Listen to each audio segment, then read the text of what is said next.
Did you know Sonic was almost a rabbit instead of a hedgehog? When Sega was designing their mascot, the original concept had Sonic grabbing objects with stretchy ears, but the gameplay was too complicated, so they scrapped the rabbit and turned him into a hedgehog that could spin attack instead. That single change helped Sega compete with Mario and redefine the 90s. Wild right, Sonic was almost a rabbit. Did you know the Legend of Zelda Ocarina of Time nearly looked completely different from the version we know today? In the early stages of development, Nintendo actually considered making the entire game first person. You wouldn't even see Link on screen, just the world through his eyes. The goal was to make exploration feel more personal, more real, but there was a problem. Without seeing Link, players lost that emotional connection, that sense of being the hero. So the team went back to the drawing board. That's when they created something revolutionary, the Z targeting system. Inspired by samurai cinema, it let Link lock eyes with his opponent, moving in perfect rhythm, almost like a dance. It was simple, elegant, and it changed 3D combat forever. From Dark Souls to modern action games, traces of Z targeting are everywhere. And to think, it all started with an idea that didn't feel quite right. Did you know Pikachu wasn't supposed to be the face of Pokemon? When Pokemon Red and Green were first being made, the creators actually planned for Clefairy to be the series mascot, not Pikachu. Clefairy even got the spotlight in early manga and was supposed to represent the cute side of Pokemon. But during test showings, kids reacted way stronger to Pikachu's bright yellow color and electric powers.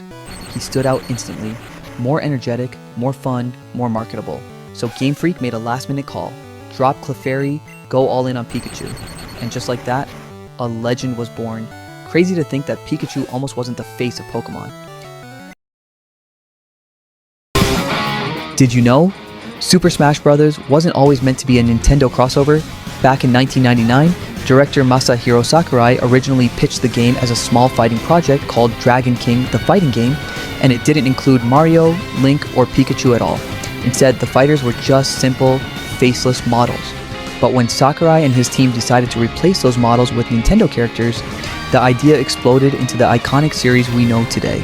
So the next time you pick your main, just remember, Smash almost never had Nintendo characters at all. Did you know Final Fantasy VII almost never looked the way we know it? It was originally planned for the Nintendo 64, but the game was massive.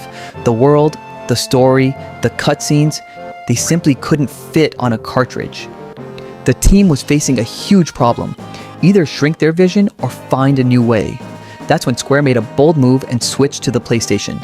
Suddenly, they could use CDs, store hours of gameplay, and bring Midgar, Cloud, and Sephiroth to life in a way no one thought possible. The game became legendary, influencing RPGs for decades. And it's wild to think, none of this would exist if Final Fantasy VII hadn't been too big for the Nintendo 64. Did you know Mario actually has a last name? Nintendo confirmed years ago that his full name is Mario Mario, which means his brother is literally Luigi Mario.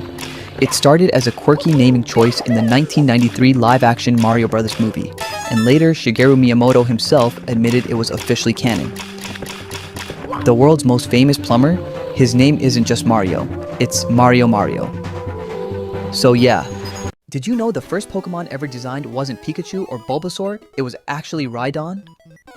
In the original Red and Green games, Rhydon was used as the base model for NPC statues and even the earliest battle sprites. That's why so many old Pokemon designs share its features. It was literally the blueprint for the series. So, next time you walk past a gym statue in the old games, remember, it's not a random design, it's Rhydon. Did you know? Well, if not now, you do.